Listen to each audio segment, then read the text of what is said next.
èdì àti kùránì tí wọ́n ń sọ kalẹ̀ lẹ́yìn náà Yorùbá òun ló jẹ́ kí gbogbo ẹ̀rí báyìí àdúrà òdì kí ìmọ̀ wa má ṣọ̀kan. ṣé ẹ rí òbí ò lè débẹ̀ òun làwọn camp christian gbé pé mo sọ fún yín ẹni tí àwọn camp pfm bá gbé dání òbu àtòkùtà I stand to be quoted. It's not in the mindset of Jehovah God kí Tinubu kó rúlu Nàìjíríà. Tí Àtíkù bá pray dáadáa is the next president. Ẹni tí association of witches and wizards of Nigeria bá gbé dání ikú ló máa ń gbẹ̀yìn disgrace. Ẹ gbọ́ dáadáa ohun Olúwa ni ìbò 2023 ló máa bí ibi tí Yoruba Nation lọ. Olúwa ló sọ bẹ́ẹ̀ o kì í ṣe pé mo rò ó lórí o.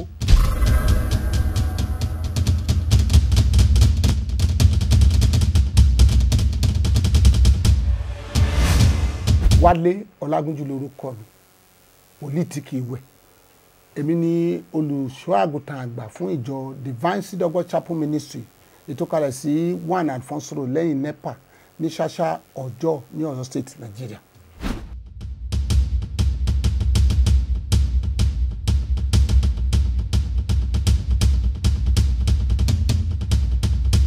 ìdí tí a fi ní inú mi dùn pé bàbá Akintoye sọ bẹ́ẹ̀ inú mi dùn dáadáa ẹni pé mo sọ̀rọ̀ pé èmi ni olórí àfàdúrà jagun fún ìran Yorùbá ohun ti ara làwọn kan rí bàbá ṣẹ̀ṣẹ̀ rí ohun ti ẹ̀mí ni ohun ti ẹ̀mí tèmi ń bá wọn pé ẹ jẹ́ ká gbàdúrà tì Yorùbá ò lè lọ báwọn ti fẹ́ lọ nínú ègún ṣàlélẹ́ tí bàbá rí òótọ́ ni o èyí táwọn Haúsá ṣe sí wa ń kọ́ èmi wà ní Ìlọrin ní ìgbà kan rí ní ọdún kan that was 76 nígbà tí wọ́n wà ní University of Ìlọrin ọba àná tó kú á kó àwọn àáfàá àjọ sí mọ́ṣáláṣí ọjà ọba kán máa gbàdúrà nígbà tí bàbá Awólọ́wọ̀ wá bẹ̀ méje sọ jù bẹ́ẹ̀ lọ àdúrà òdì kí ìmọ̀ wa má ṣọ̀kan káwólọ́wọ̀ má débẹ̀ ṣé kí níyà ò jáde ní ṣé kò jáde ní àwọn kankan wọn yẹn ní ètò wọn tún ṣe gbá àwọn tó tún wà ní àṣà kan bẹ́ẹ̀ lọ àwọn tó wà ní àṣà èdì àti kùránì tí wọ́n ń sọ kalẹ̀ lẹ́yìn náà Yorùbá òun ló jẹ́ kí gbogbo ẹ̀rí báyìí bàbá sọ̀rọ̀ ìyẹn gangan la fẹ́ fi gbàdúrà bàbá ṣe lọ màmá sọ onígbà fi gbé àdúrà kalẹ̀ àti ṣe inauguration last month each state ló máa wá a máa ṣe billboard a máa ṣe banner a máa ṣe gbogbo ẹ̀ a máa polongo ẹ̀ lórí rédíò tẹlifíṣàn wọ́n wá ká gbàdúrà kì í ṣe olúwapá táwọn gbé káàkiri kọ́lọ́run dárí ẹ̀ṣẹ̀ jì wá kó gbòmìnira fún ìran Yorùbá kó gba ọkàn wa là kúrò ní oko ẹrú bàbá ò parọ́ ìran ni bàbá tó di kó dìgbà báyìí èmi gan ti bá bàbá nígbà tí bàbá wà ń bí àwọn kan níjọ́ kan wọ́n gbé nílé ìta ìṣe kọjá wọ́n ní wòlíì yẹlé ìdè ó ṣẹ̀ṣẹ̀ bọ́ sáà ní wọn ni mo ní this is idiotic statement ta ló ṣẹ̀ṣẹ̀ wọ àárín wọn èmi kì í ṣe agitator o mi kì í ṣe agitator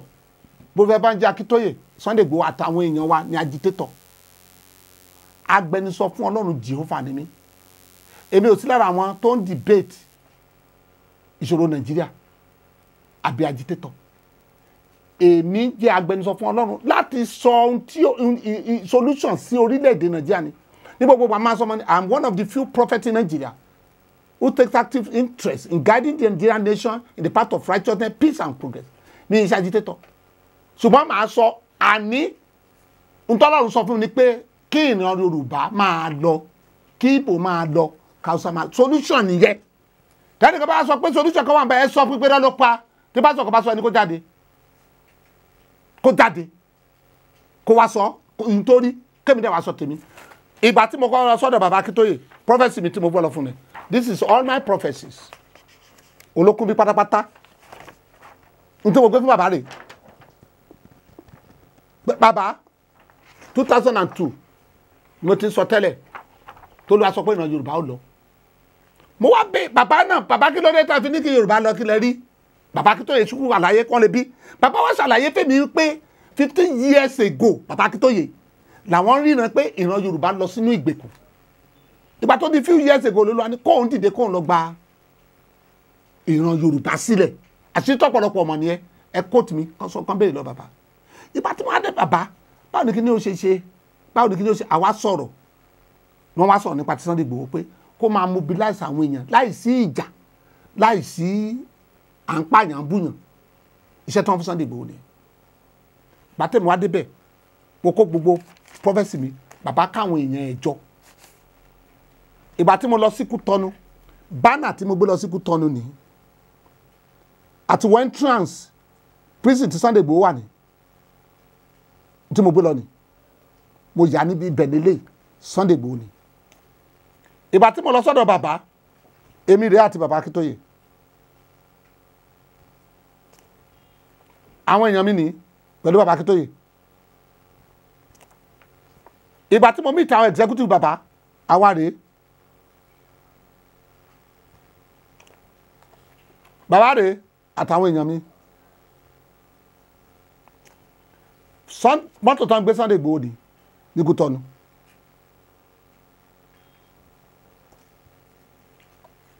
ọmọ mi tí wọ́n tì mọ́lé pẹ̀lú Sunday Igboho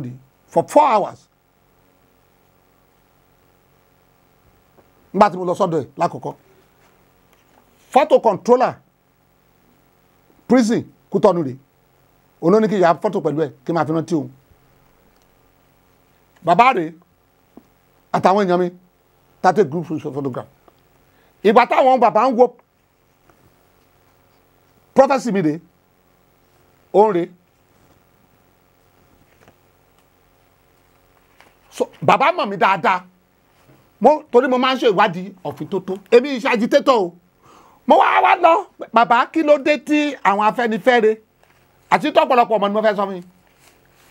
ìjà wà láàrin ẹ̀yìn àtàfẹ́nifẹ́re bàbá ṣàlàyé fún mi pé yes òun kì í ṣe leader Afẹ́nifẹ́re Adébánjọ di leader bóun ni ìlànà ọmọ Oòduà ṣe jẹ́ tó ẹ fi débẹ̀ ẹ̀yin lẹ́dà alẹ̀ ni bàbá nígbà tó ń fẹ́ fòun jẹ́ òun lóun ò ṣe bàbá wa sọ fún èmi wípé ní ìgbà tí wọ́n pa àwọn èèyàn ní Benue State òun wà lára àwọn delegate tí wọ́n jọ lọ àtàwọn Afẹ́nifẹ́re leader òun ò bá wọn dùn kankan ìlànà ọmọ Oòduà tó ń bàbá ṣe òun ò fẹ́ ṣùgbọ́n nígbà tí pressure pọ̀ wọn ok bàbá bí nǹkan ṣe wá rí báyìí èmi pẹ̀lú àwọn àwa wá sẹ́yìn àwa pray àwa ṣòmídà la fi wá lọ ṣe kínní àwa ní bàbá àrólé Awólọ́wọ̀ ní ẹ́ àwa lọ fún bàbá ní kínní àwọ́dì ẹ̀ ó wà lọ́wọ́ bàbá níṣẹ́ àwa ti wá ní mind wípé tó bá pẹ́ tó bá yá a ní kí bàbá withdraw kúrò ní ìlànà ọmọ Oòduà bàbá kì í ṣàlànà Ọlọ́run làlànà ṣé bí ìlànà ọmọ Oòduà yẹn ni wọ́n gbógun ti bàbá lẹ́yìn tó ń bẹ̀ sí fẹ̀rẹ̀ yí lára tó ń fẹ́ ba orúkọ bàbá jẹ́ wọn ló kó jẹ wọn lẹ́bù owó kan gàlagàlà sí dán bàbá wa dúró with time bàbá máa mú bàbá kúrò ńbẹ̀ bàbá wa dúró á jẹ́ àrólé Awólọ́wọ̀ Afẹ́nifẹ́re wọ́n máa ṣe tiwọn ìlànà ọmọ Oòduà yẹn tó bá fẹ́ fi ṣe dídà wọn kàn fi ṣe dídà nǹkan táwa ní in mind nìyẹn ìyẹn la fà lọ gbé kínní àwọ́dù ẹ̀ fún bàbá àwa kọ àrólé Awólọ́wọ̀ síbẹ̀ ó wà lọ́wọ́ bàbá dé bàbá ọmọ nǹkan tá a ní nígbà yẹn ni torí ká àwa ti di pé wọ́n ó fi ẹrẹ̀ yí bàbá lára nǹkan tó ṣẹlẹ̀ nìyẹn bàbá tó sọ̀rọ̀ ìyẹn gangan làdúrà tá a fẹ́ gbà ṣùgbọ́n tá a bá ti lọ gbogbo bá a ṣe fẹ́ rìn àdúrà màá sọ ìyẹn gan the spiritual problem tí Yorùbá nation ní ni bàbá sọ yẹn tó ṣẹ̀ṣẹ̀ ní táwa ń gbàdúrà pé kọ́lọ́run kó fi hàn bàbá òun la fẹ́ gbàdúrà lè kí n ṣe pé wọ́n kàn ń gbàdúrà orí YouTube orí kìnnìkan orí Zoom kankan kò lè work. oníṣẹ̀ṣe tí wọ́n kó jọ tí wọ́n ṣe kí ló ń ṣẹ̀ṣẹ̀ ṣe. Some of these people tí Sunday Igboho kó kí they are criminals. tọ́pẹ́ àwọn agitator yẹn I stand to be quoted. owó tí wọ́n ná I have the evidence. oníṣẹ̀ṣe kọ́lé lélẹ̀ tó lọ yìí ọ̀pọ̀lọpọ̀ oníṣẹ̀ṣe yẹ kọ́lé. ok ẹ jẹ́ ká ṣe báyìí ebi kan pásítọ̀ olóògbé ní wà lára wọn náà ok ẹ jẹ́ ká sọ̀rọ̀ nípa bàbá confam wọ́n fún lówó náà mi ò sí bẹ́ẹ̀ o wọ́n ti wọ́n sọ ok bọ́ọ̀ lọ́lọ́run máa bá wọn lídìí wọn lọ sí Èkó wọ́n pè tí lọ́jọ́ ìwọ̀n rí onífòònù kó sómi só jáde láti gbàdán só jáde ok ọba àbáláyé ṣèbọn sífìlà rí ẹ̀ ṣèbọn dì náà wọn sáwọn ẹ̀rọ fẹ́ kó lọ gbé kínní ẹ fi kí ni ẹ lẹ fún wa onígbàgbọ́ ẹ filẹ̀ fún wa I have what it takes to lead the prayer I have the gift to lead the prayer mo ní Ọlọ́run tó sọ pé kí n má wẹ̀ kí n má sùn mọ́bì kí n má mú kó kí n má mú gbá kí n má mú kòkó December ló bá pé 21 years tí mo sùn bẹ́ẹ̀ dìgbẹ̀yìn orí àpáta ni mo ń sùn I have what it takes to lead the poor yes tọ́kì pé ẹ̀bùn wòlíì mo ní tọ́kì pé ẹ̀bùn evangelist mo ní ẹ̀bùn pastor mo ní ẹ̀bùn apostle mo ní ẹ̀bùn ajínrere mo ní kí ni wọ́n fẹ́ sọ. And the gift of God ó wà nínú ayé mi digbidigbi ẹ̀bùn àsọtẹ́lẹ̀ wà ń bẹ wòlíì láti ìran yẹn náà kì í ṣe pastor bíbélì sọ pé nípa wòlíì la gba ọmọ orílẹ̀-èdè Ísírẹ́lì là nípa wòlíì là á gba ìran Yorùbá lọ́wọ́ àwọn àtẹ̀gùn àtẹ̀pẹ̀ àti gbogbo pálapàla yẹn à ń lọ níbẹ̀ tẹ̀bí wòlíì ẹbí ẹnìkan ló gégùn fún ilẹ̀ Jẹ́ríkò wòlíì kankan ló sì dànù kí wọ́n fọkàn balẹ̀ máa dùn àti máa ṣe ẹ̀rù bá dùn àtàfẹ́ ẹ̀rù bá dùn àkékeré ni a ti ṣètò ẹ̀ pátápátá bá wọn each state máa wà ń bẹ̀ ni a máa lọ sí gbogbo a máa mú fún àwọn ọmọ Yorùbá sí ìlú Ìbàdàn lórí òkè ni wọ́n máa gbàdúrà èpè ló ń jà wọ́n ṣé ìyè àwọn lídà Yorùbá sí ni ṣé ìyè wọn sí ni tí ìyè wọn bá ṣe Haúsá máa kó wa lẹ́rú tí ìyè àwọn lídà wọn bá ṣe àwọn Afẹ́nifẹ́re wọn máa gbógun ti Pa Adébánjọ àti gúrùpù wọn Afẹ́nifẹ́re wọn máa gbógun ti Akíntóyè tí ìyè Yorùbá bá ṣe ṣó yẹ kí Sunday Igboho àti Gani Adams máa jà ṣó yẹ kó máa jà ẹ jẹ́ ká sọ èmi wo nẹ́ẹ̀tì èmi wo Facebook lọ́jọ́ kan báyìí tí Sunday Igboho kí ni wọ́n pe Gani Adams tó ń ṣépè tó ń gbúra tó ní ìdí ẹ̀ everybody mọ̀ pé o ti ń jà fún ìran Yorùbá kí Sunday Igboho tó jáde gbogbo wa lámọ̀ wọ́n tiẹ̀ mọ́lé gbogbo wa lámọ̀ ṣé Gani Adams mọ̀ pé ìgbà tóun pẹ̀lú Frederick Fáṣẹ̀hùn jà ṣó mọ̀ pé mo mí ti Frederick Fáṣẹ̀hùn tó pé mo fẹ́ peace níbí mo bá bàbá sọ̀rọ̀ Dr. Frederick Fáṣẹ̀hùn pé ẹ bá máa yín ni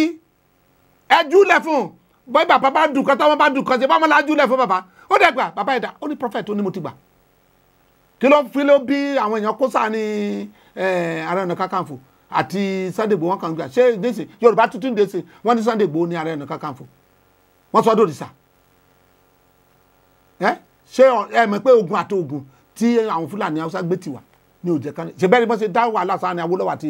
àti Akíntọ́lá ṣé bàbá Awólọ́wọ̀ ló mú Akíntọ́lá wá sí Nàìjíríà ṣe bọ́ọ̀ ló gbé sínú ipò òṣèlú ẹ̀bẹ́ yìí ogun yẹn náà ni ogun yẹn la fẹ́ gbógun tì the spiritual problem tí Yorùbá nation ní àtogun àtèpè àtàyájọ́ ẹ fi sílẹ̀ fún wa a lọ pátápátá wọ́n fún wa ní 6 months a sọ bá ṣe máa ṣe program yẹn a kúrò ẹni ègún wo ni àwa ó ké pé ọba wẹ̀gún wèpè a pa ègún yẹn rẹ lórí Yorùbá.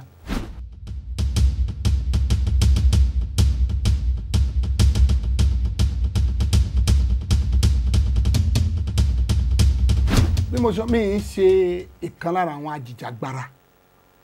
ṣùgbọ́n mò ń bá ìtọ́ni Ọlọ́run ṣiṣẹ́ gẹ́gẹ́ mo sọ fún bàbá gbogbo nǹkan tí máa sọ fún àwọn ọmọ Nàìjíríà nínú ìtọ́ni Ọlọ́run ni ẹgẹ́ tẹ̀nísì náà kí àwọn Sunday Igboho kó tó come on board mo ti ń sọ àsọtẹ́lẹ̀ ìkànnì àwọn àsọtẹ́lẹ̀ mi rè 2016 èmi lẹ́ ń wò bẹ́ẹ̀ wọn ò tí ì gbọ́ awuyewuye Sunday Igboho kò tí jáde àbí ìtọ́ni Ọlọ́run lèmi bá ṣiṣẹ́ ṣẹ́ríṣà Yorùbá máa bọ́ bí wọ́n fẹ́ bí wọ́n kọ̀ a máa bọ́ ṣùgbọ́n kan tó wà ń bẹ̀ ni wípé mistake tí àwọn ajìjàgbara ṣe ni pé wọ́n gbé oògùn wọ́kì níyìí ṣé Fúlàní olóògùn àtàríwó yéè Fúlàní tó ń pa wá wọ́n pariwo kó tó pa Yorùbá ni Fúlàní tó gbé AK-47 tó fi ń gbé káàkiri inú gbó wa wọ́n pariwo ni ṣùkú sí tó fi dàbẹ́ ni pé bóyá mò ń takò àwọn oníṣẹ̀ṣe no èmi ń sọ àwọn oníṣẹ̀ṣe tó jáde nígbà wọn apply common sense tó bá lóògùn ògbé sílé ẹ̀ ni ìyá tó bí bàbá tèmi oníṣẹ̀ṣe pọ́nbélé ní kan tó kú what are we talking about bàbá tó sì bí bàbá tèmi is the first chief man of Igboho land the issue is there ṣé wọ́n pariwo but ìyàwó làwọn oníṣẹ̀ṣe tí wọ́n gàlagàlà tán gbé káàkiri wọn làwọn ló bá kíní ẹ̀ jẹ́ they are criminals àwọn ló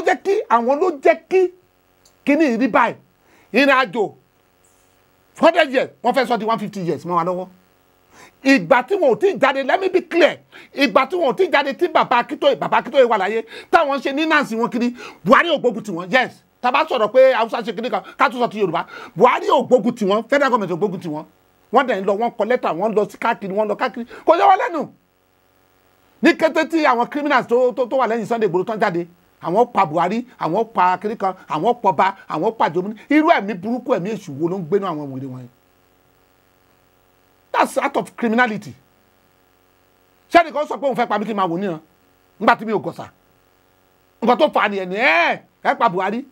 ẹ pa kinní kan ẹ pa kòkò bàtà ẹ pa chief of army staff ní federal government wá jáde sí wọn wọ́n bẹ̀ sí ń gbógun tán wọ́n ń wá wọn làwọn aṣọ náà wá bẹ̀ sí ń gbógun tán wọ́n bẹ̀ sí ń pa àwọn èèyàn wa nǹkan tó ṣẹlẹ̀ ni kíní yóò ṣeé ṣe káwọn tí bí ya wọlé kan fi iṣẹ́ ilẹ̀ fún wa kan fi náà wá 6 months àbẹ̀ lọ́run ni bàbá Awólọ́wọ̀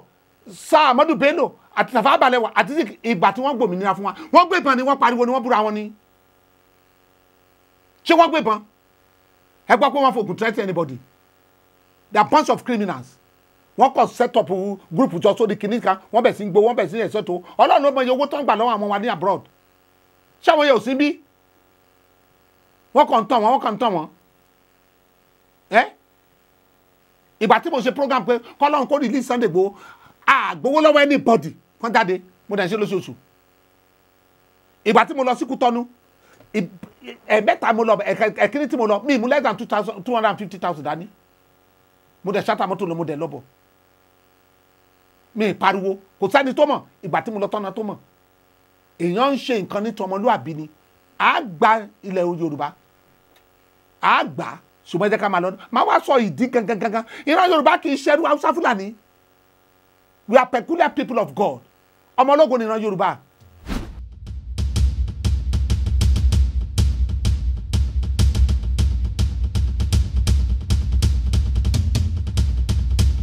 wọ́n fà títí jẹ́ káwọn èèyàn wọn máa gbowó lọ́wọ́ olóṣèlú àwọn ajìjàgbara náà àwọn agitator wọn ò kíáfù wọ́n gba olóṣèlú láyè kó wà ní wọn wọ́n bẹ̀ sí Salami wọ́n mọ́nítọ̀ wọn nǹkan tó ṣẹlẹ̀ ní ẹ̀ nígbà ìbòdè sí wọ́n gbé bẹ́ẹ̀ ètò lọ sọ́dọ̀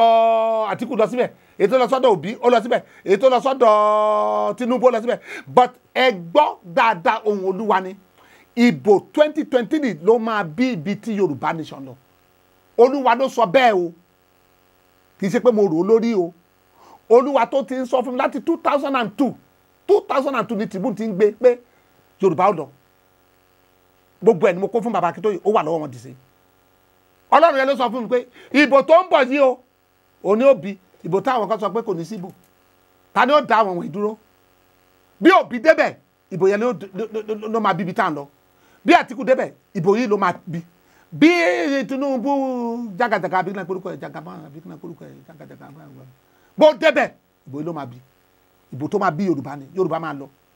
so ẹ jẹ́ ká dìbò wọn tán fẹ́ di ìbò náà ti lójútùú náà ni ṣé ìbò náà ti lójútùú ni ok èwo lẹ fẹ́ gbẹ́kẹ̀lé bẹ́ẹ̀ ṣé APC ló rọrùn ni tẹ́ bá wo PDP ní sí ẹ rí i pé Wike ń dàrú àtàwọn kan ẹ rí i pé wàhálà ni wọn ó dà ẹ jẹ́ kí n sọ fún yín sí èmi ní mo rí àánú gbà lọ́dọ̀ Ọlọ́run màá sọ tẹ́lẹ̀ ohun tí ó ṣẹlẹ̀ lọ́jọ́ iwájú ohun tó ṣẹlẹ̀ ní PDP lọ́wọ́lọ́wọ́ báyìí láàrin àwọn Wike àtàtìkù ó wà níbí this is my 2021 prophecy January 3 oore ni mo ti sọ àsọtẹ́lẹ̀ ẹ jẹ́ kí wá kà kí wọ́n gbọ́ nísìn as revealed to me by the Almighty God who knows the end from the beginning. There is a plan B group of people in PDP and APC on how to push Atiku aside and root for Tambuwal and Wike. Ṣé kí n sọ tó ṣẹlẹ̀ díẹ̀? Gbogbo tí ó yẹ Wike ṣe mo fẹ́ push Atiku àwọn. Ìtò jáde rèé kì í ṣe pé mo ṣe gbé jáde. January 3, 2021 ni prophecy mi ti jáde. Èmi ò sínú àwọn wòlíì tó ń rí nǹkan tó ṣe ń gbé jáde. Oore ọ̀fẹ́ àtànú tí mo rí gbà nìyẹn. Ìbò yẹn ti yanjú náà wọ́n náà dàrú bẹ́ẹ̀ náà ibi tá à ń lọ ọjọ́ máa yanjú ẹ ká máa wòran jáde fẹ́ gbé jáde láwọn olóṣèlú rà dáadáa under 22 years ẹ wò báwọn olóṣèlú ṣe bà orílẹ̀-èdè wa jẹ́ completely eku òkè bí eku ẹyẹ òkè bí ẹyẹ kí wọ́n fẹ́ kí olóṣèlú kan fẹ́ sọ bẹ́ẹ̀ kí wọ́n fẹ́ èwo ló dánú ẹmọ ìjò oníṣègbè gbèsè àpò bí ò bá níta ẹ ó ní ọkà àmùsòrò gbèsè àpò ẹ kó o fi sùn lé lórí olóṣèlú gbogbo nǹkan pátápátá náà ti bàjẹ́ ẹ wo yunifásitì wá sí wọ́n fẹ́ privatize eléyìí gómìnà Ebonyi state ó ní university education is not for everybody what is senseless statement olóṣèlú ọmọ tí ẹ wà nílò òyìnbó tó ń kàwé àwọn kan tó olóṣèlú wá ń ṣe nìyẹn they are opportunists tó ní kankan they have nothing to offer to Nigerian nation they have nothing. Buhari náà tó wà ń bẹ̀ in my prophecy 2015 and 2016 kó lọ wò. Is that the Messiah? Buhari can never be the Messiah. How will he be the Messiah? Ọlọ́run sọ fún mi ní 2015 ó wà ní prophecy in 2015 ó tún wà ní prophecy in 2016. Mo tún wọ́n àwọn ọmọ Nàìjíríà ẹ lọ wo prophecy in 2016 Buhari tẹ gbẹ́ mi lé yìí o yóò fuck up o yóò disappoint yín o Ọlọ́run kẹgbẹ́ kẹlẹ́ o ẹ wo bó ṣe dági mọ́rí wọn lé ní. In all departments, in all parastatals, it's a total failure. Ẹ tẹ́mi dìbò fún. Tí àwọn kan àti PFF gbógun tì mí.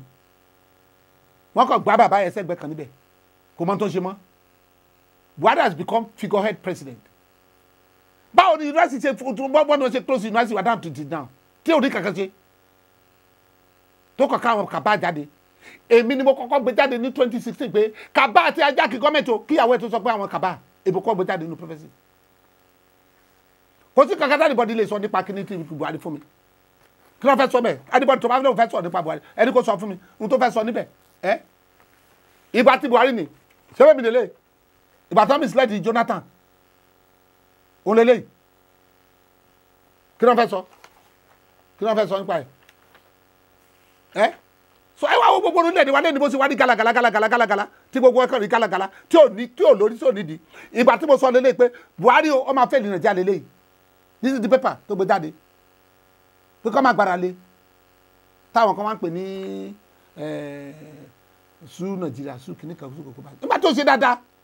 ok ta ló fẹ́ ṣe dáadáa let me come this way Buhari tí wọ́n wò yẹ is a former platoon commander bàbá tèmi ọ̀gá ológun ni ó jagun Hitler ó tún jagun Biafra bàbá tó bí tèmi Olagunju. Buhari is a former platoon commander is a brigade commander former brigade commander former GOC general officer commanding is a former general in Nigerian army is a former minister of petroleum is a former governor in Borno state is a former head of state pẹ̀lú credentials tí Buhari fail ẹ sọ ẹni pẹ̀lú discipline tó ní ẹ sọ ẹni tó fẹ́ ṣe tó fẹ́ dá lólóṣèlú. Mo confirm is a former platoon commander is a former brigade commander is a former GOC is a former minister of petroleum is a former governor of Borno state is a former head of state is a former general tó fail ẹnì kan wá dìde ló ń fẹ́ ṣe dáadáa ok ẹ̀yẹ́ ká sọ̀rọ̀ Tinubu were you not a part and parcel of APC wọ́n kọ́ ló gbé Buhari wá n tó ní tó ló fẹ́ ọ́fà sí kí ló tó kó give advice kẹjọ ṣe Ọ̀ṣínbàjò tó ló ń fẹ́ confess lọ́jọ́ kí ló dé tó sọ̀rọ̀ they are bunch of failure ṣe bí APC ni wọ́n ló gbé wá which means wọ́n wà lára àwọn kí Buhari gan má succeed kí ló tó àwọn fà ẹ̀ you are part and parcel of this government nǹkan tó yà ọmọ Nàìjíríà ni Ọ̀ṣínbàjò tó jáde tó ló ń fẹ́ confess ṣe bẹ́ẹ̀ jọ wà ní gọ́ọ̀mẹ̀ntì ni kí ló tẹ̀ ọ́ fà advice kí gọ́ọ̀mẹ̀ntì yín lè dá gbogbo ẹ̀dẹ̀ bójú jẹ́ pátápátá àwọn ọmọ Nàìjíríà mú wọn jáde wọn ní Tinubu náà fẹ́ gbé kan Tinubu ò ní as God Almighty live ẹ̀ Tinubu ò lè débẹ̀ kò débẹ̀ bàbá kan sọ̀rọ̀ jẹ́ bàbá bíṣọ̀bù kan gàlagàlà báyìí ni ó ní Yorùbá people they are specialists in betrayal bàbá bíṣọ̀bù ló sọ bẹ́ẹ̀ ó sọ̀rọ̀ sí Yorùbá tó jọ ọmọ Yorùbá tó ní Tinubu bàbá ò mọ tó ń ṣe tí bàbá gbogbo ní bíṣọ̀bù ẹ bá mọ tó ṣe kò ní sọ bẹ́ẹ̀ sí ìran Yorùbá we are not ogun ló fà á ẹ wo ibo tó ṣe gàlagàlà ni ṣé ogun tó jẹ́ kí ló ibo di alárìnká oníbàárà káàkiri ayé ṣé ogun tó jẹ́ àwọn ló jẹ́ kí ibo ṣe bẹ́ẹ̀ yẹn in the beginning ibo rí bẹ́ẹ̀ ìgbà tó ogun ti jà wọ́n tí ò sí kankan làwọn náà ń sá káàkiri kọ́sà kàndé nǹkan jẹ ṣe bó ogun náà táwọn náà gbé tiwa ni Yorùbá wo ló wà lókè nísìnyí Ọ̀ṣínbàjò tó wà bẹ àṣìwẹ́ ìṣẹ̀lẹ̀ ẹgbóhùn ẹ̀rí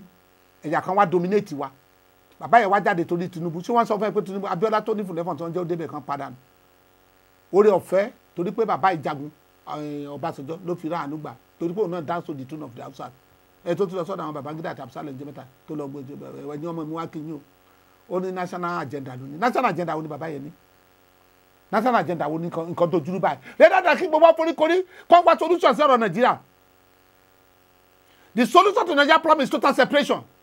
wà lọ́la gbọ́dọ̀ sọ bẹ́ẹ̀ total separation ni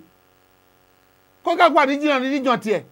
nǹkan bàjẹ́ lọ báyìí ẹ wá ní kíní kan ṣẹlẹ̀ ní papọ̀ kí ló fẹ́ ṣẹlẹ̀ ní papọ̀ àwọn Ọbásanjọ́ ń káàkiri ń káàkiri bàbá tó yẹ kó lọ jókòó jẹ́ 6 months time kó máa ṣe bẹ́ẹ̀ Ọbásanjọ́ is part of the Nigerian problem kí ló fẹ́ sọ ṣé Tinubu náà is not part of the Nigerian problem tó ba Èkó jẹ́ tó ba gbọ́dọ̀ wọn ló tó Èkó ṣe Èkó ló tún ṣe kò tú Èkó ṣe lójú tèmi mo lọ sí Èkó kò tú Èkó ṣe ẹni tó bá kàn wù ló kàn gbé síbẹ̀ kò lè dé bẹ́ẹ̀ wọ́n kàn ń tan ni bàbá yẹn ẹni bó ṣe gbódò ẹni tó ẹni bó ṣe ẹni tó ń jẹ gẹ́gẹ́gẹ́gẹ́ bẹ́ẹ̀ tó ti dàgbà bàbá bí ẹni tó ti wọ bí 90 ẹ̀ta ló mọ̀ bóyá 120 tẹ̀ ní tán pé ní 60 tán kàn tan àwọn jẹ ká ṣèbí Nàìjíríà leader ṣe wọ́n máa ń gé ọjọ́ orí wọn ni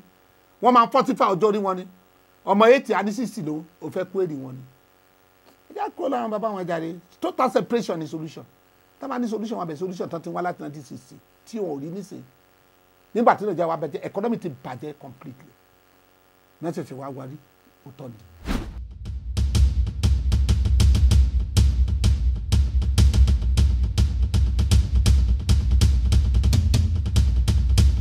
a lè gbé ọ̀rọ̀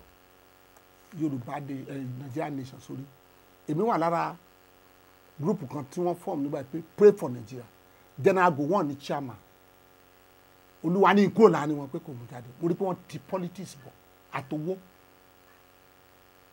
wọ́n ti politics bọ̀ àti owó nígbà tó yá wọ́n á gbére abọ́ǹkì wá wọ́n á gbé ojú sẹ́yìn ló mọ́ kí ni yóò lè work kò lè work ṣó work ni mo ta kókó kan tí mo ti bẹ̀ sí ní predict ẹ má gbàgbọ́ 2000 lọ́lọ́run tí ní kí n separate àmì fún iṣẹ́ pàtàkì kan tó ń fẹ́ràn mi tẹ́pá lówó prophecy láti gba ẹ á sọ̀rọ̀ pé national repentance crusade èmi ò mọ ọ̀nà tí ó gbégbà kò sí prophecy mi tó jáde lọ títò síbẹ̀ pàtó àtàkùn olúwa nítò iṣẹ́ tó ń fẹ́ràn ẹni go and liberate my people the Yorubas go and liberate my people the Yorubas iṣẹ́ ńlá lélẹ́yìí tí Ọlọ́run fẹ́ fi rán mi yìí o iṣẹ́ tó tóbi ni o mo dẹ̀ gbọ́ mo gbóhùn olúwa mo dẹ̀ bẹ̀ sọ wọn wo báwo ni màá ṣe ṣe national repentance crusade yìí o wọn á bẹ̀ sí ní lọ bẹ̀ sí ní pray lọ́wọ́ aṣọ pòkè rẹ̀ àwọn èèyàn mi ti dọ́jà ara wọn nínú òkùnkùn ìyẹn iná Yorùbá ara tó ń fìyà jẹ wá lọ́wọ́ nìyí tó ń fìyà jẹ wá kì í ṣe pé mo kàn gbédégbé iná Yorùbá èyí dẹ̀ ṣe ìgbà tí mo gbé Buhari sórí ṣé Yorùbá ni Buhari 2014 and 15 tí mo gbé sórí ṣé Yorùbá ni Buhari tí mo sọ pé òun ni is the next president kì í ṣe Yorùbá èmi máa ń dúró fún ìtọ́ni Ọlọ́run ìgbà tó Ọlọ́run wá sọ pé ó tó àkókò ohun tó ṣeré mo wá jáde ó ní ká lọ liberate àwọn èèyàn wa ìyẹn ni àdúrà tá a fẹ́ gbà nísìn pé ó dá ẹ̀yin Yorùbá tẹ́ bá fẹ́ bọ́ lóko ẹrú àdúrà ni kì í ṣe ìbọn kì í ṣe ìjà ẹ̀yin náà ò rí gbogbo àwọn arábíyẹ bó ṣe jẹ́ pé oògùn ni wọ́n ń gbé sórí ni pẹ̀lú oògùn tí wọ́n ń gbé sórí sà kí ló mú jáde sà gbogbo iṣẹ́ tí Banji Akintoye ṣe àti ṣọ́ọ̀ṣọ̀ pé kalẹ̀ wọ́n fògùn destroy abọ́n destroy kí ló mú jáde ń bẹ̀ sọ kò sí kankan tó mú jáde it's a waste of time and energy bàbá wa wà ní Kútọ́nù lẹ́ni kí ló fẹ́ ṣe kí ni bàbá yẹn fẹ́ ṣe ẹ̀sán tó fẹ́ ṣe sà kí n gbọ́ bàbá wà ní Kútọ́nù kí ló fẹ́ ṣe absolute nothing yẹn ló ló àwọn aṣọ tó dáa àwọn èèyàn mi wọ́n ń ṣègbè nínú òrìṣà ìbọ̀rìṣà nínú àìmọ̀kànmọ̀kàn ló wá di wípé àwọn afẹ́ máa gbàdúrà pé ẹ wà òdodo ní gbórílẹ̀-èdè lékè níwọ̀n ìgbà tẹ́ bá sì gbẹ́kẹ̀lé gbogbo ìbọ̀rìṣà yìí nǹkan kan ò lè ṣe ìyẹn ló fẹ́ bí àdúrà tá a fẹ́ gbé kalẹ̀ nílẹ̀ Yorùbá àgbọ̀ wá ní reason o tẹ́mi fi wá gbé Yorùbá mi lórí o kí ẹ lè gbọ́ lẹ́ni o tẹ́ bá wo ìran Yorùbá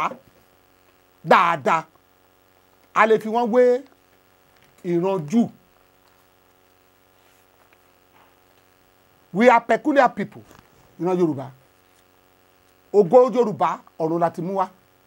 ọmọ ológo ni ìran Yorùbá nínú ohun gbogbo ní ayé tẹ́ bá wòran Yorùbá ọmọ Yorùbá níbi tí wọ́n bá fi sí wọ́n ṣe dáadáa 9th century ni àwọn bàbá wa ni wọ́n ti kọ́ ilé sí Ilé Ifẹ̀ wọ́n ti build the city sí Ilé Ifẹ̀ ìgbà tó di 200-300 years wọ́n extend lọ sí àwọn big city wọ́n dé Ìjẹ̀bú-Òde so àwọn bàbá wa ti kọ́ ilé ìran Yorùbá ti kọ́ ilé àti kúrò nínú igbó àti ń gbé ìlú 9th century that's 900 years ago now tẹ́ bá wo major cities tó wà nílẹ̀ Yorùbá àwọn bàbá wa ló bẹ̀rẹ̀ sí ní kọ́ nítorí ọgbọ́n tọ́lọ́run fún wọn ọgbọ́n tọ́lọ́run fún wọn ni first and foremost èmi Wálé Ọlágúnjú kì í ṣe agitator mi kì í ṣe agitator no Professor Banji Akintoye àwọn Sunday Igboho àti àwọn èèyàn wa ni Ọlọ́run fún ní ọgbọ́n láti máa agitate lílọ Yorùbá agbẹnusọ Jehovah ni èmi the mouthpiece I am one of the mouthpiece of Jehovah God as far as this country is concerned ntọ́nà bá fi síbi lẹ́nu lèmi ń sọ èmi ò bá wọn debate solution sí ọ̀rọ̀ Nàìjíríà solution tọ́lọ́run fún mi lèmi ń sọ now ìran Yorùbá tó jẹ́ a lè fi wọ́n wéjú tí ò sí yàtọ̀ ẹ jẹ́ ká wo àmúyangàn ìran Yorùbá ní ẹ̀mí ìkónimọ́ra ní orílẹ̀-èdè wa lẹ́ni ta ló ní ìran àti kónimọ́ra bí Yorùbá àwọn Ìgbò máa ń pa Haúsá pa nǹkan kan lọ́dọ̀ wa àwa ìpa Haúsá níbí àwọn Haúsá máa ń pa Ìgbò para wọn lọ́dọ̀ Yorùbá kì í ṣe bẹ́ẹ̀ Yorùbá kì í ja ìjà ẹbí Yorùbá máa ń ṣiṣẹ́ dáadáa wọn á fi ṣẹ́ lé ọmọ wọn lọ́wọ́ kó má bàa ṣẹrú kó má bàa ṣọtọrọ jẹ tí a bá dẹ̀ ń sọ̀rọ̀ àwọn èèyàn gidi ní Nàìjíríà lẹ́nìí Yorùbá mú number 1 ẹ jẹ́ ká wò báyìí bàbá wa Chief Jeremiah Oyeniyi Ọbáfẹ́mi Awólọ́wọ̀ láì sí awuyewuye láì sí àríyànjiyàn láì sí ìbéèrè kankan is the father of modern Yoruba nation láì sí awuyewuye no questioning no controversy no doubt Chief Jeremiah Oyeniyi Ọbáfẹ́mi Awólọ́wọ̀ is the father of modern Yoruba nation olófò ní free education tí àwọn ẹ̀yà yòókù ò ní olófò ní fẹ́ WNTP tí àwọn olórí mìíràn ò lè ṣe first free education bàbá ìlò fún wa first primary university bàbá ìlò fún wa university officer bàbá ìlò fún wa kókó ilé tó kọ́kọ́ gùn garagara bàbá ìlò fún wa ẹ sọ leader náà bẹ́ẹ̀ first and foremost kò sí leader kan ní Nàìjíríà tó ti wáyé àti ní ìran tiwa tó ní ọgbọ́n ọpọlọ pípé ó fẹ́ràn ìran Yorùbá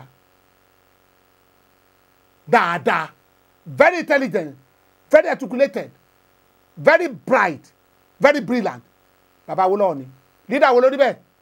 kó wọ́n gbé jáde ní Nàìjíríà tó dàbí bàbá yẹn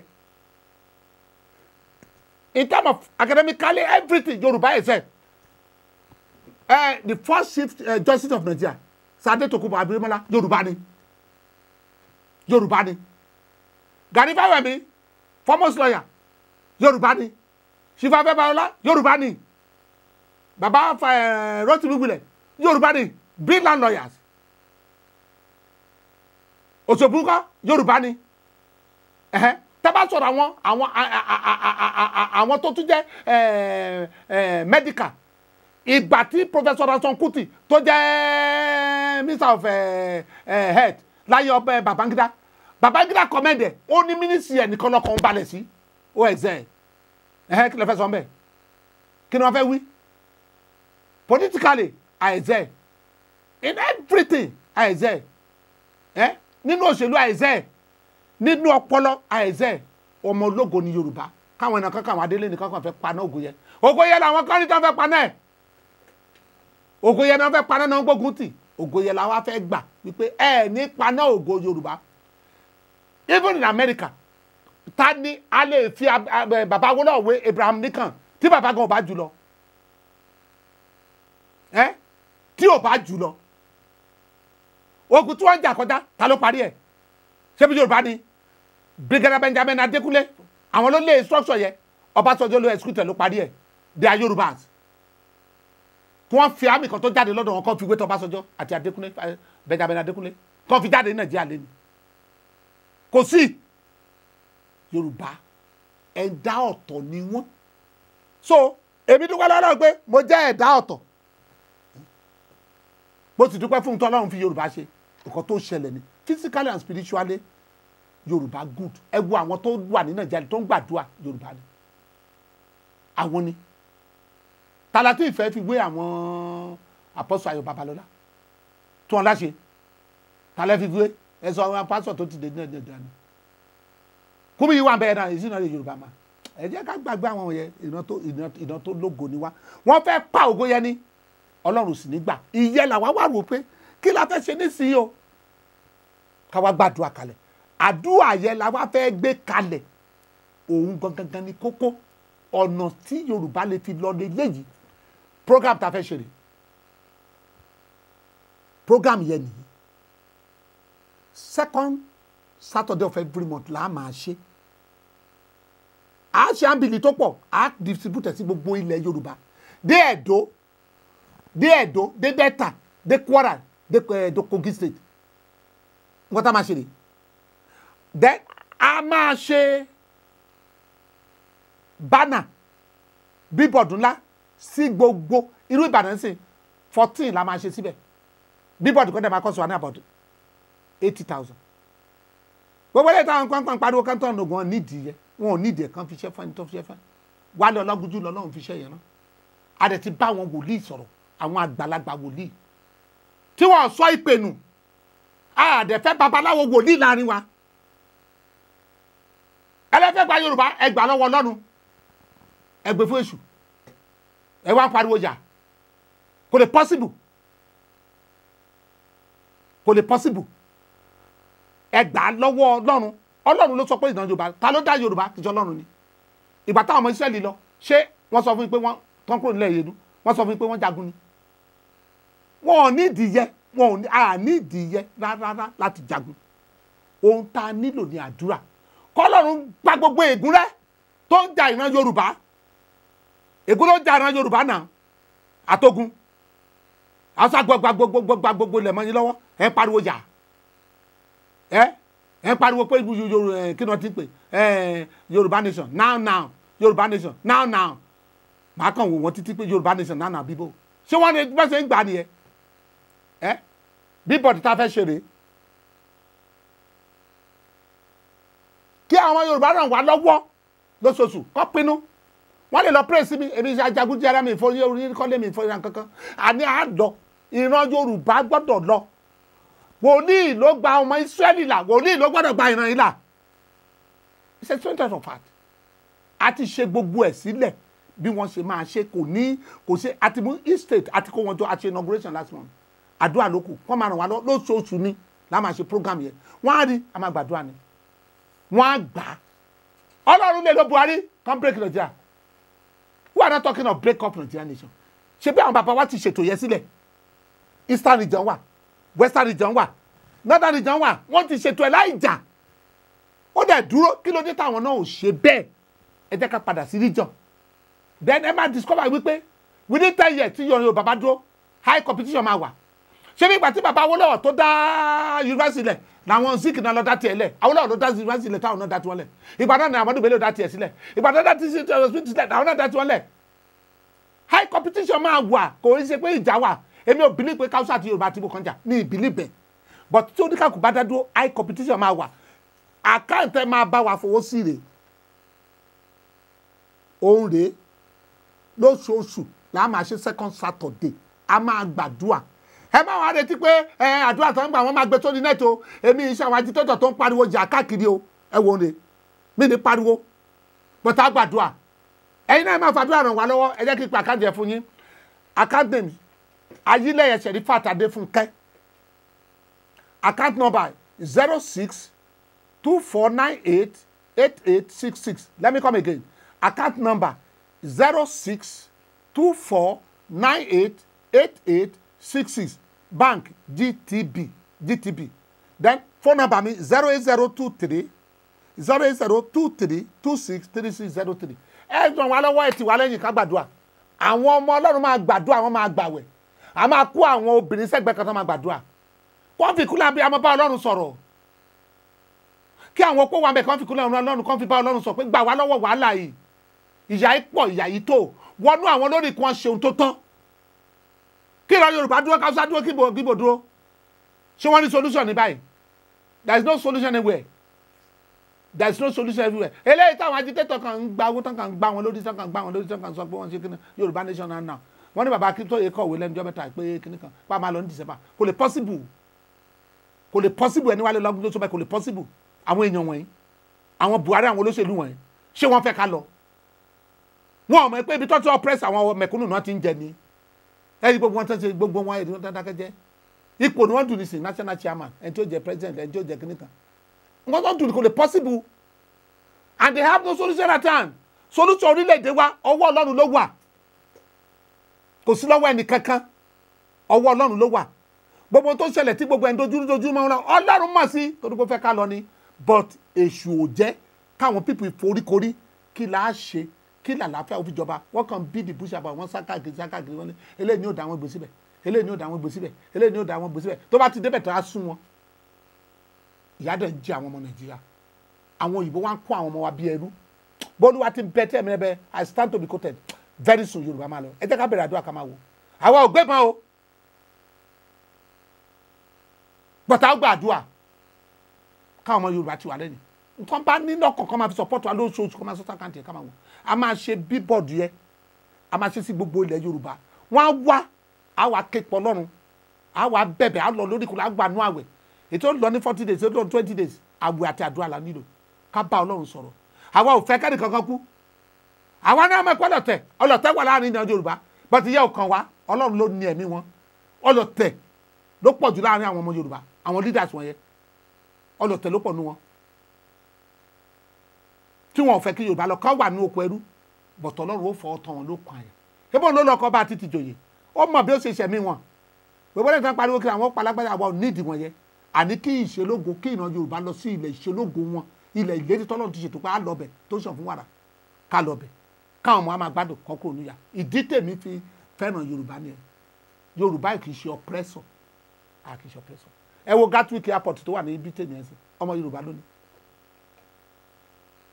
Yorùbá ní ọgbọ́n Ọlọ́run dá ọgbọ́n ó dá ọpọlọ pípé ó ṣe wá lọ́mọ ológo but àwọn ìran kan èṣù kan wọnú wọn bí wọ́n ṣe fẹ́ fi fáwọn ọmọ Ísírẹ́lì ohun tó ń ṣẹlẹ̀ sáwọn ọmọ Ísírẹ́lì ló ń ṣẹlẹ̀ sí ìran Yorùbá tí wọ́n mọ̀ yìí o ti Fáráò Muslim gbà tó bẹ̀ sí oppress wọn tó bẹ̀ sí pa wọn nípakúpa wọ́n tó ṣẹlẹ̀ dé Bíbélì wa sọ ó ní Ọlọ́run gbọ́ gbígbìn ìnira àwọn ọmọ Ísírẹ́lì àwọn máa képa Ọlọ́run kó gbọ́ gbígbìn ìnira Yorùbá kó dẹ̀ ṣe ohun tó tọ́ Ọlọ́run á máa sọ pé ṣe ohun tó tọ́ Ọlọ́run tá a ké pé Ọlọ́run tó wà nínú Old Testament ni ológun lorúkọ ẹ̀ ológun lorúkọ ẹ̀ ajagun ṣẹ́gun má fi tìbọn ṣe ni ògbèjà èèyàn kánàkánà tó bá lè jẹ́ pé Ọlọ́run yìí náà ni tó gba àwọn Ísírẹ́lì tí òkú pupa òdè wọn lọ́nà láti kọjá sí ilẹ̀ lérí tí aginjù òdè wọn lọ́nà láti pé kí ìran Ísírẹ́lì lọ sí ilẹ̀ lérí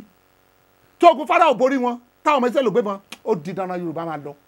is a must a bá Ọlọ́run sọ débẹ̀ ni ṣe ohun tó tọ́ Ọlọ́run now kò sí jẹ́ ni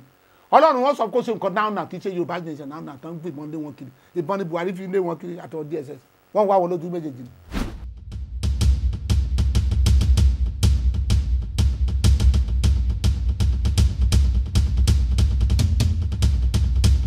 àsọtẹ́lẹ̀ ni tó jáde ní 2001 tí mo fi hàn yín lẹ́kan pé àwọn dissident kan wà ní PDP o wọ́n ti ní plan B láti púṣì Àtíkù àwọn 2021 ni àsọtẹ́lẹ̀ yẹn ni ó ní plan B Wike ní plan B àtàwọn group ẹ̀ ṣé leader nìyẹn ṣé leader Wike yẹn ilé tí wọ́kọ́ tó fẹ́ wò dànù because of inordinate ambition and selfishness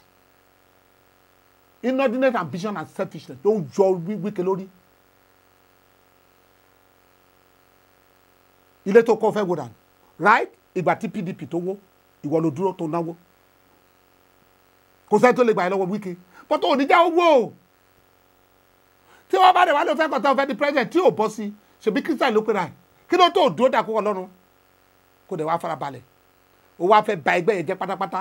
ó wá fẹ́ support Ojúyọbọ ó ti support Tinubu already the war fail Rotimi Amaechi tó gbé òun kiri tó gbé Wike débi tó dé ṣé kò dáa ìran Wike ní ìdálẹ̀ ṣé kò dáa ó wá kó àwọn kan jọ níbi ó kó àwọn ọ̀tọ́ ó kó àwọn ṣèyí Mákindé kó gbogbo ọjọ́ ṣe no that's not the way to do things ilé yín ni PDP ló sọ ní ibi tẹ́dẹ́ ẹ wà ní sùúrù ó dà kí láti ṣe kìíní ó ẹ̀rí condition tó fún ọ ni kan yọ kìíní kan yọ national chairman tó bá yọ national chairman right all right kò sọ bẹ́ẹ̀ kí Àtíkù kó ṣe one single time ṣé òun lè gbà ipò ààrẹ kí n wá débẹ̀ tán káàdì kan sọ pé ní ọdún mẹ́rin kí n kúrò bẹ̀. ok tá Àtíkù bá sáyìn ìwé pẹ̀lú ẹ̀ pé òun gbà òun ò lu ọdún mẹ́rin executive president tó bá sọ pé òun egún òun jó kò jó mọ́ ṣé Wike fẹ́ lọ mú sẹ́ni tí ò ronú tá Àtíkù bá sọ pé ok ẹ jẹ́ ká sáyìn ìwé mo sáyìn mo agree pẹ̀lú ẹ̀ màá lu ọdún mẹ́rin màá kúrò bẹ̀ tá Àtíkù ò bá kúrò bẹ̀ ṣé Wike ní ó lọ gbé kúrò bẹ̀. you see ìwé bá ṣe ń ronú they have shallow thinking they are myopic leaders. ṣé bẹ́ẹ̀ yẹn ṣe ronú nìyẹn àbí kí ni a ṣe tí Nàìjíríà tó nílẹ̀ ìdánwò tó rò báyìí ó ń jà síbẹ̀ torí pé wọ́n fẹ́ ṣe vice president. yes mo kanú ìwé kan ó ní Àtíkù ló promise pé òun ṣe òun fẹ́ vice president. ìgbà tí wà á Àtíkù dẹ̀ di pé kí ni ẹ̀ máa ṣe wá pé mọ́ra ni ẹ̀ẹ́dẹ̀ yanjú ẹ̀ ẹni pé wọ́n fẹ́ bà PDP jẹ́. ogun àti ogun tí àwọn APC kúrò ní ìtàn gbé tí wọ́n ló ń ṣiṣẹ́ náà ṣé APC náà òun náà ṣètò ni. àlọ́wọ́ lọ́rùn rà ní tó ṣẹlẹ̀ ní Nàìjíríà gbogbo ẹ̀ ti dojúrú mọ́ wọn lọ́wọ́ kó dojúrú mọ́ wọn lọ́wọ́ ni wọ́n wà after that bunch of idiots leader ṣé leader ni wọ̀nyí ẹ lọ sí gbọdọ̀ bí ìyá ṣe ń jẹ àwọn èèyàn wa ẹ wúro ok à ń sọ̀rọ̀ pé security ò dáa kí ló dé táwọn gómìnà wa kò bójútó security state wọn at least tí n bá lè bójútó Àbújá máa lè bójútó state mi ok ẹ dá Àmọ̀tẹ́kùn kalẹ̀ Àmọ̀tẹ́kùn function well ẹ lè gbébọn wọn grand ẹ̀ mọ́ ní lọ kí ló dé gbọ́n kankan ṣe security vote ẹ̀ ń gbà nǹkan kò sẹ́ni tí òmìnira chief wà náà jalè ni wọ́n kàn já appointment ni gbogbo wọn wá káàkiri gbàgbé gbogbo wọn fẹ́ràn Yorùbá ni ṣebí ìkan lára gómìnà wọn lódìpọ̀ ó ní university is not for everybody nígbà tó jẹ́ yóò tán tó tán ìkànnì gbogbo wọn ò nífẹ̀ẹ́ wa but tó ní káàdì bá dá dúró ìwọ Wike ń sọ bẹ́ẹ̀ fún Haúsá báwo ni Haúsá ṣe fẹ́ láìkẹ́ báyìí ó kàn wá lẹ̀ káàkiri torí pé ó ní opportunity ó jẹ́ gómìnà ó wá débẹ̀ orówó Nàìjíríà ṣé kò ní kúrò ńbẹ̀ lọ́jọ́ kan nǹkan tó ń ṣe àwọn pípì yẹn ni àwọn tọkàn kóra àwọn jọ tọkàn ṣe wọn ò ronú ni tí wọ́n bá ronú wọn ò ní ìdí ìjà ó dá Àtíkù ti wà ńbẹ̀ ẹ jẹ́ ká fi kíní ilẹ̀ ẹ jẹ́ ká gbáradọ̀ problem Nàìjíríà kò jẹ wọ́n lójú kò jẹ wọ́n lójú èmi ò mọ̀ bí ẹnìkan ṣe ń jà torí appointment o kó wọ́n máa jà torí appointment ṣé àwọn leader ìmọ̀ tó ń ṣe ẹ̀ ń jà torí appointment why should you do that kó máa jà torí appointment tí problem wà lẹ̀ tí ìyà ń jẹ wá àwọn university báyìí wọ́n wà nílé wọ́n ti university for 7-8 months now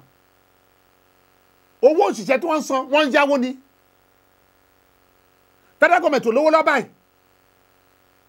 ẹ̀dẹ̀ ń jà sí appointment kí ni magic tó fẹ́ perform kí ni tí Wike bá débẹ̀ kí ni magic tó fẹ́ perform àdébì ok kátìkù lọ́mú sí as vice president ó ti clear the government here completely eccentric man he is an eccentric man Wike ó ti bà government jẹ́ completely why are you fighting àdìsòro wà ní Nàìjíríà kí ni solution ìdí tẹ̀mí fi ní Ọlọ́run ni mo bá sọ̀rọ̀ Ọlọ́run kí ni solution sí ìṣòro yìí leader wo lẹ fẹ́ fi Awólọ́wọ̀ bàbá Awólọ́wọ̀ nígbà tó ń wà ní Federal Executive Council ó ní táwọn ẹgbẹ́ wọn máa ń gé kíní jẹ tán gbóbìnrin kí tán òun á máa ronú solution sí ìṣòro Nàìjíríà bẹ́ẹ̀ lèmi náà ṣe ń ṣe Olúwa kí ni solution sí ìṣòro yìí wàhálà pọ̀ ju àwọn Nàìjíríà jẹ àwọn ọmọ wa tó wà nínú ìbò ń jìyà ẹlòmíràn kan jókòó sílé wọn sẹ́ndì owó sí wọn ẹ mọ̀ bá ń ṣe wàhálà kan tó ní ni àjọ dàbí ilé ni that's what I'm saying táwọn ọmọ dùn àtọ́lọ́run bá gba ilẹ̀ Yorùbá fún kí gbogbo wọn kàn move en mass kàn wá develop Yorùbá nation kàn wá wò kó máa jẹ́ nǹkan táwọn èèyàn máa copy àdúrà tèmi gbà ní kí gbogbo wọn wá kọ́lọ́run jọ kó ṣe kí gbogbo àwọn ọmọ wa lọ́hùn experience tó ti gain lọ́hùn kàn kọ́ airport tó dá fún wa underground train gbogbo ẹ̀ kó máa dùn lọ ká máa gbádùn ìran Yorùbá kì í ṣerú kì í ṣe ní ìyá àìṣerú ìran Yorùbá ìṣerú àìṣe ní ìyá àwọn dídà kan tí ẹ̀mí èṣù kan wọnú wọn àtàn ìwọ ẹ̀yà kan tí wọ́n rí ògo Yorùbá àwọn ló fi àjẹ wá kí ni Wike fẹ́ offer kí ló fẹ́ offer absolute nothing.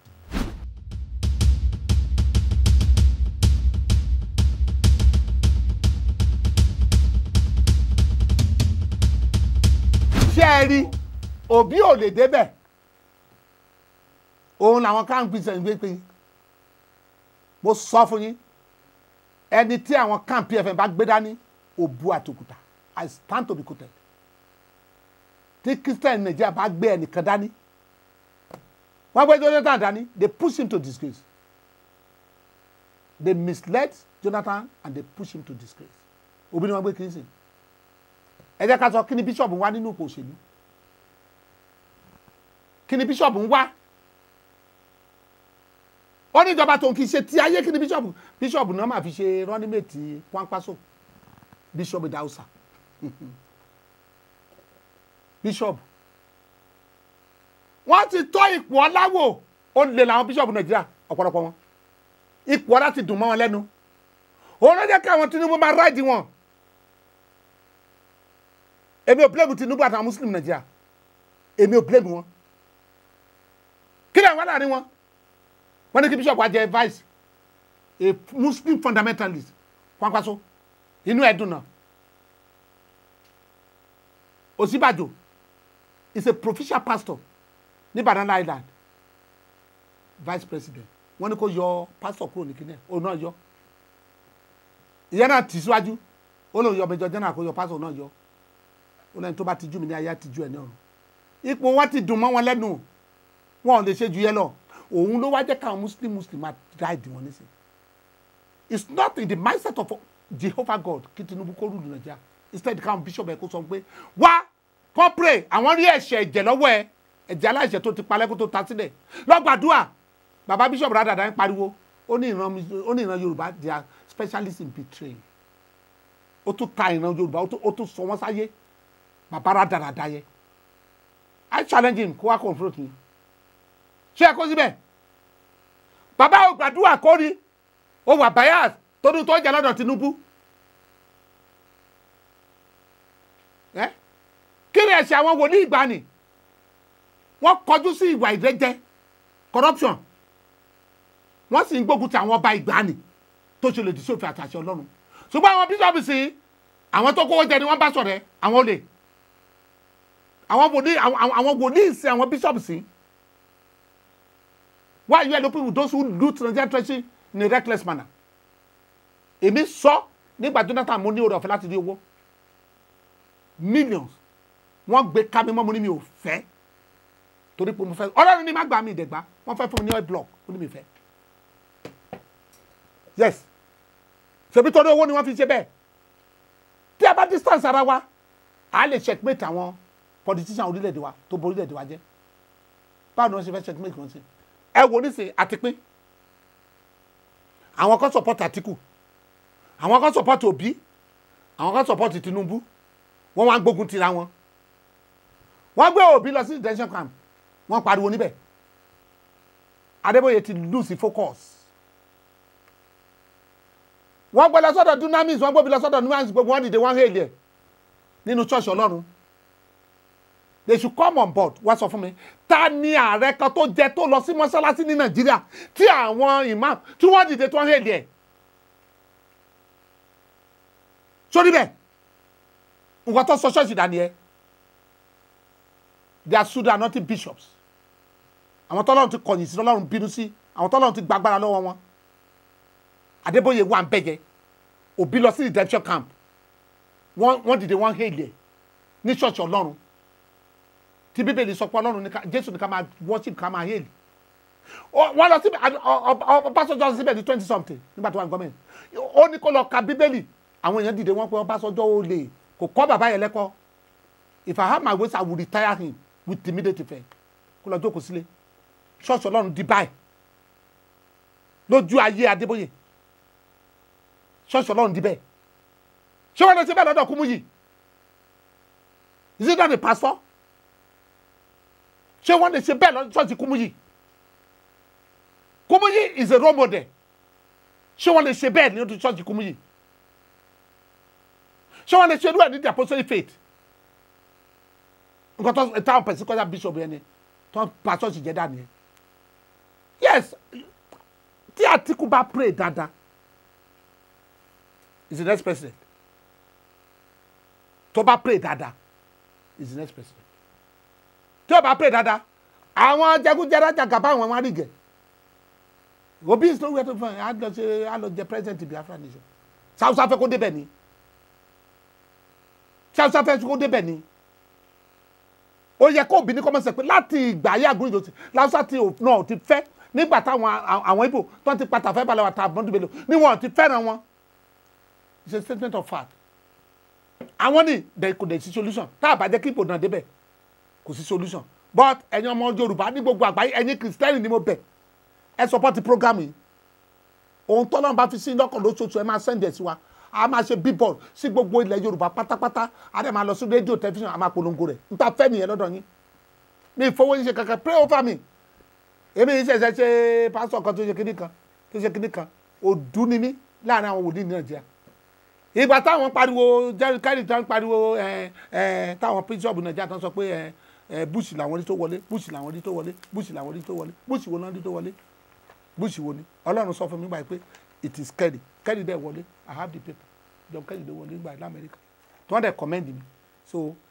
èmi mọ tèmi ṣe mo dẹ̀ mọ tí mo gbàgbọ́ mo dẹ̀ fẹ́ kí ìran Yorùbá lọ kán dá dúró bóyá àwọn èèyàn mọ̀ wípé bọ́lá ṣe gbọ́ Mósè dìde nígbàdì fún Ísírẹ́lì àyà Moses Akínwádé Ọlágúnjú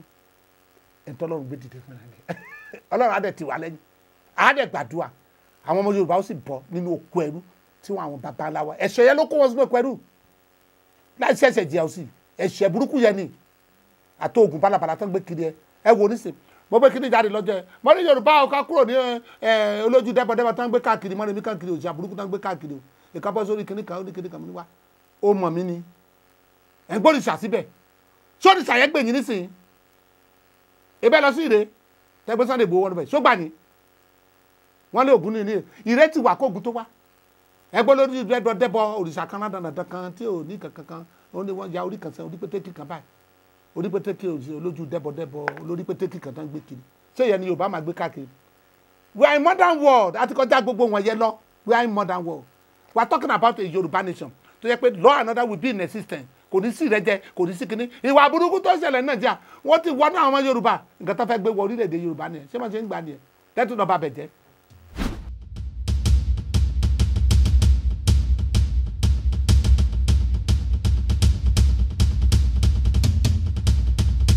kì í ṣe nílẹ̀ ni wọ́n ti ń jà I challenge them again kì í ṣe ní the Association of Nigerian Witches and Wizards àti ìjà 2019 precisely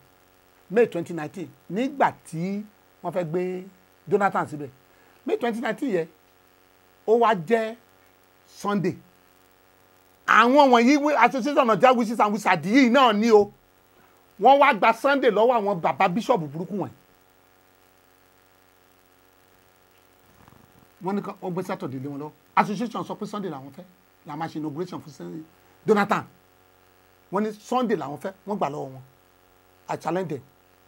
wọ́n wá gbé Saturday fún wọn ìgbà táwọn bishop wọn máa jáde àwọn òṣìṣàjà gbogbo wọn ní Saturday Sabbath day mo ní no Jésù ti padà ọjọ́ Olúwa lọ́jọ́ ìsinmi Sunday belongs to Christ Jesus ọjọ́ táwọn à ń sè ni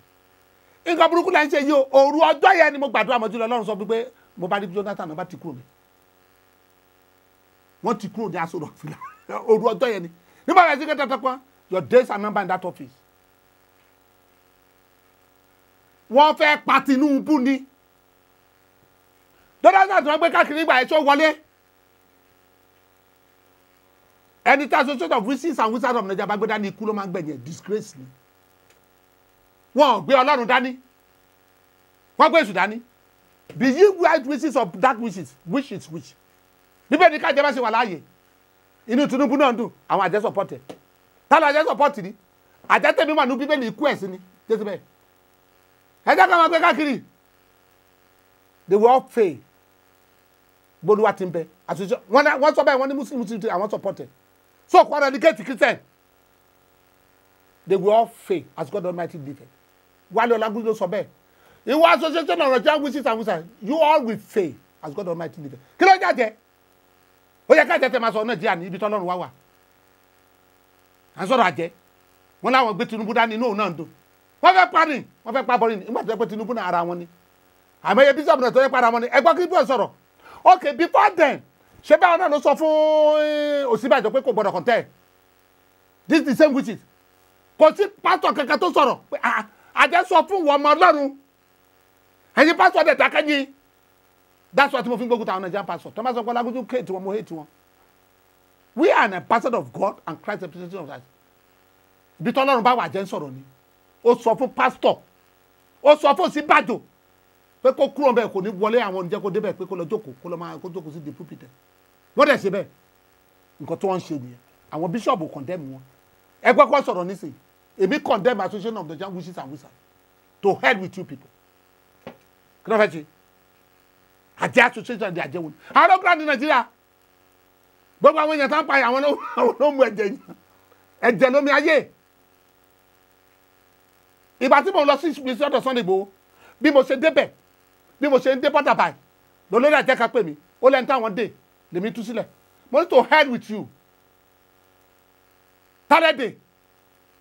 ìgbà yẹn mo ti mọ̀ pé tẹ̀ àwọn gangan ló ń gbógun ti Sunday Igboho later ni wọ́n á mọ̀ pé wọ́n ní Sunday Igboho ó ṣẹ̀ wọ́n kí ló fi ṣe yín èyí ẹja fẹ́ yàn ẹ ló ṣẹ̀ yín àwọn ló ṣe tán ti ọmọlọ́mọ mọ́lẹ́ síbẹ̀ yẹn ẹlẹ́mi ló sọ bẹ́ẹ̀ everything is in my answer mo record it wọ́n lẹ́ni táwọn dé lèmi tú kí ni mo wá lọ sí Kútọ́nù mo ní mo lọ sí Kútọ́nù mo lọ bá Sunday Igboho many things tó ń ṣẹlẹ̀ àjẹ́ ẹ má sọ̀rọ̀ àjẹ́ létí mi jáde ẹ sọ̀rọ̀ Jésù àjẹ́ bò ní mo wà lára wọn ni ìbá àwọn pásọ̀ wọn tó wà lára wọn náà halẹ̀ mọ́ ń mọ àwọn tí mo pẹ́ wọ́n wà lára wọn àjẹ́ to hell with them àjẹkẹ́ iṣẹ́ burúkú náà ṣe Bíbélì approve àjẹ́ ni àwọn baba ńlá wa nílùú wa kí ní ọ̀bọ̀ náà fi ń pa àjẹ́ àwọn náà hate àjẹ́ kan wá jáde lé ní association of Nigerian witches Nàìjíríà gbàgbàkúgbà ìlú burúkú Nàìjíríà wọn ti bàjẹ́ àwọn ló ń gbógun táwọn ọmọ wa tó ń jẹ́ kọ́ ní ṣe ọmọ ológun ìdílé àjẹ́ ló ń pa wọ́n ẹ lọ wo tó ṣẹlẹ̀ Nàìjíríà tó bá ti lọ́mọ ológun ìdílé kan àjẹ́ àgbà orí ẹ̀mọ́ làwọn pa to hell with you àjẹ́ kí ló kàn pẹ̀lú àjẹ́ bò.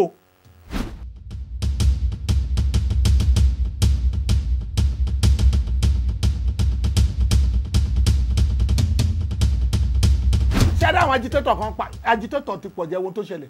ọ̀pọ̀lọpọ̀ wa lọ fọ́ọ̀mù group sórí kìnnì kan wọ́n fi ń gbowó wọ́n wá ń takora wọn ṣó yẹ kó rí bẹ́ẹ̀ kò yẹ kó rí bẹ́ẹ̀ tó bá fẹ́ gba Yorùbá nation ok ẹ jẹ́ kí n fẹ́ lè sí Afẹ́nifẹ́re wà ń bẹ́ẹ̀ sí pátápásọ Afẹ́nifẹ́re ní bàbá Akintoye kí ni wọ́n ṣe tí wọ́n lè fẹ́ ṣé kò yẹ kó lọ bá kọ́kọ́ gbé bàbá yẹn wálé ara wọn kọ́ ni ẹ wo ìgbà táwọn bàbá yẹn ti ń bọ̀ ìyẹn ni disunity ti wà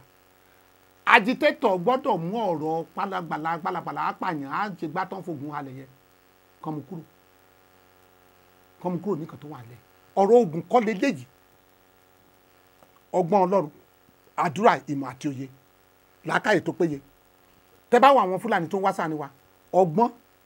sùúrù ìpamọ́ náà fi wọlé sí wa lára wọ́n gba oko wa wọ́n gba kiri wọ́n pariwo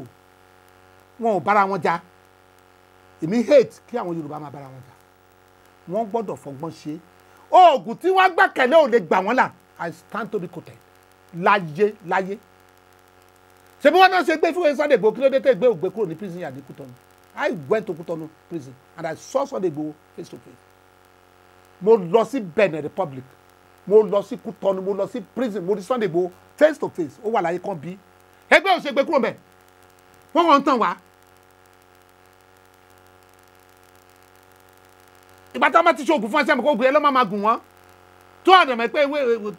tó bá lọ bá wọn pé ewé yóò máa ṣe wọn ta ẹ lọ́fà ọ̀pọ̀lọpọ̀ àwọn leaders agitators ọ̀nà ta lọ́fà tó ló wá fi hàn mí tí mi gbọ́dọ̀ sọ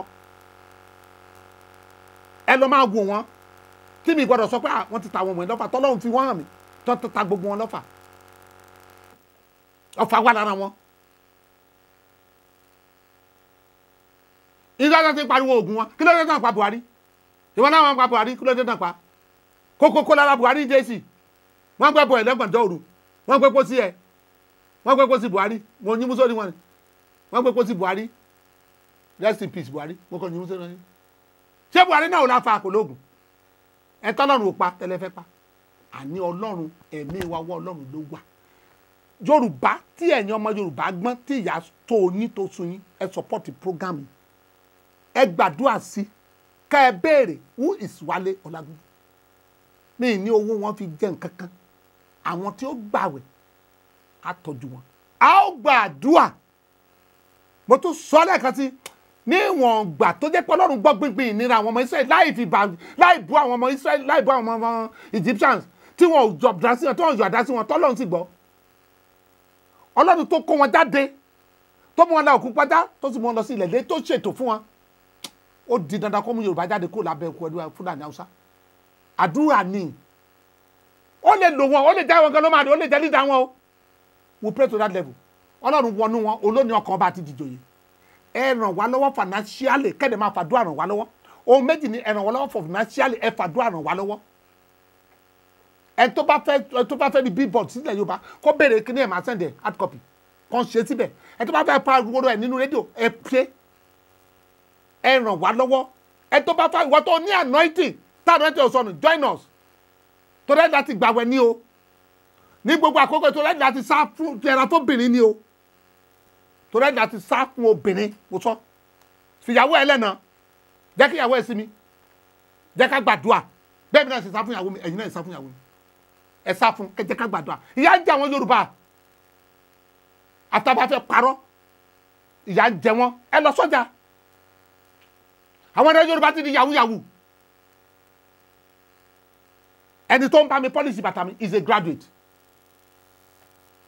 roadside shoemaker ni ṣé ẹ kó níbẹ̀ roadside shoemaker ni roadside shoemaker ni ní àgbo wọn bẹ̀ ṣé ẹ kó níbẹ̀ ọ̀pọ̀lọpọ̀ obìnrin wá ti já ṣéwó sí gbòòrò ọ̀pọ̀lọpọ̀ ọ̀dọ́ ọ̀fẹ́ má rí mo mọ nǹkan bẹ̀ is about 45 kò má rí is a graduate ọkùnrin otí dàgbà ẹnu máa ti lọ́dọ̀ ní dátàdì owó tó owó fi bọ́dà ọ̀pọ̀lọpọ̀ ọ̀dọ́ ló ti wà lọ́dọ̀ bàbá ẹ̀ tó ti graduate tó ti ní master degree tí bàbá tó ń bọ̀ tí ìyá tó bẹ̀ kò yẹ kó rí bẹ́ẹ̀ and let me ship in this kì í ṣe Yorùbá nìkan ni yà ń jẹ I've been to the north tẹ bá ra àwọn ọmọ Haúsá yìí náà yà ń jẹ wọn I've been to the north tẹ bá rí wọn náà yà ń jẹ wọn ọmọ kékeré tó jù báyìí lọ mo rí lójú títí lọ́jọ́ kan tó ń tara owó nílẹ̀ Haúsá ẹ lọ sílẹ̀ Ìgbò náà àní àwọn nídà yóò ní solution sì wà lọ́wọ́ Ọlọ́run solution tọ́lọ́run ní kí n sọ fún ọ kí n máa ké tantan Jésù ní mi ni wípé total separation àkáǹtì ẹ rèé o lẹ́ẹ̀kan sí o ẹ jẹ́ kí n wá pè jáde lẹ́ẹ̀kan sí o account number 0624 988866 06 that's account number 24988866 account name Ayileye Sherifat Adefunke evangelist ni o bank GTB phone number mi 08023263603 08023263603 whatsapp number mi náà ni o a ti ṣe jíǹgù ẹ̀ already whatsapp number mi náà ni ẹ lè pè mí síbẹ̀ ẹni tó bá lóun fẹ́ràn wá lọ́wọ́ ẹ ràn wá lọ́wọ́ tọkàntọkàn kẹ́lẹ̀ wá gbóhùn tọ́lọ́run máa ṣe àwa gbàgbọ́ bẹ́ẹ̀ ṣe ń ṣe Ọlọ́run náà máa ràn yín lọ́wọ́ Ọlọ́run á rántí yín náà kò ní jẹ́ kọ́ ọmọ yín ṣerú láyé